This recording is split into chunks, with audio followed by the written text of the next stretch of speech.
So, question is, how do you determine how much you're able to rent out each bedroom? And so you can go to rentometer.com, put in the address of the house or the property. That would tell you what the average rent is for that property. So give us your formula. How do you take what that house would rent for as an entire property? And how do you figure and convert over to what you can rent each room out for? Yeah, that's a great question. So you could go to Craigslist, Facebook, and just kind of see what people are renting out a bedroom for. Specifically has a section for renting out bedrooms.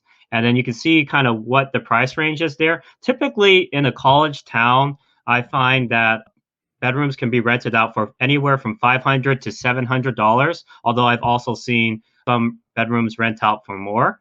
You could even put like two people in one bedroom and have one pay 470, or I mean both of them pay 470, and that would, or 450 or something like that, and that would get you like $900 for that bedroom. Basically, I just assume for the most part it'll be within that $500 to $700 range, and of course check Craigslist to confirm, and then just multiply it by how many bedrooms you can put into the house. So if you could put in 5 bedrooms, that's 3,100, right? If you could put in 6 bedrooms, that's like around 3,700 or so.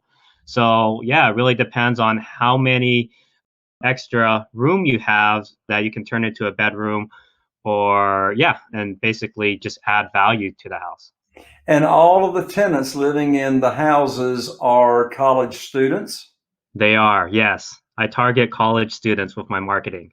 I don't go for just first and second year students. I mainly actually look for graduate students, professional students like pharmacists, MD, dental school students, right? And then I also look for, yeah, third or fourth year students because they're the ones who kind of want more of that privacy. They're over the whole partying. They don't, they're not into that as much anymore. They're a lot more mature and they're more focused on their studies because, if you're in pharmacy school, you really do have to focus on your studies because it's very it's very tough. And so they have to pass their finals. They're not going to tolerate someone else who wants to have a house party or something like that. So yeah, I don't have any house parties at my houses because of that, because I choose the right tenants, right? It's all about finding the high quality tenants, screening them.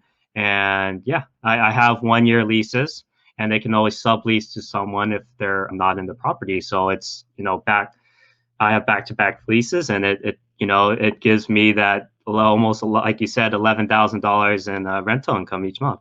So that leads me to the next question, and that is, so you've got a house, let's say it's got 4 bedrooms. Let's say you just have one tenant per bedroom.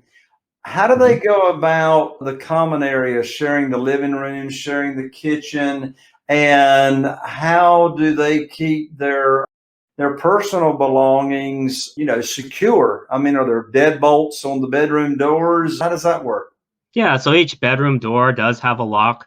I do usually have either electronic lock on the front door, or I have a lock where you can put in the combination and get a spare key. Those are the couple ways that they can get into the house. And only the tenants and the contractors know the code to the front door lock. And yeah, so if they want more privacy, each of the students could lock their bedroom door. As far as the common area and like utilities, they do share it. So they kind of, it's up to them how they work it out. I usually will have like one tenant in charge paying the utility, like the PG&E bill, for example, and then they'll split the utilities among the other tenants. And that comes with the whole tenant empowerment idea, having some tenants take some of the responsibilities. So you kind of cut down on some of the paperwork you have to do, right? So are you collecting rent each month from all the tenants or just one tenant per property, and that one primary tenant per property collects from everybody else? Each tenant pays rent to me individually. Yeah. So I have Interesting. individual leases. You do have to check with the city that you're living in to make sure that this is allowed. But I checked with the city, planning and development committee, right? And they said, as long as you have business license with the city, you can do multiple students in one bedroom. You could have multiple leases. and have them pay you individually. And yeah, and then I just set up a payment system, an automated payment system. I use Zelle usually, so I don't have to deal with checks in the mail or checks getting lost in the mail, right? So it's all automated. The more I can automate, the better, right? Absolutely. So what is that payment system? I didn't catch it. How do they pay?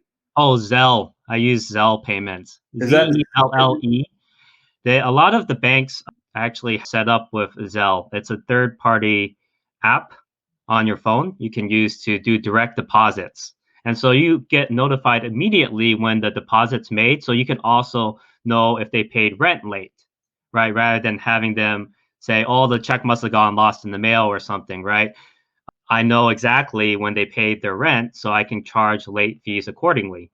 And I usually give like a grace period. After the fifth day, they do have to pay a $100 late fee and then $20 each day after that if it's unpaid still. excellent?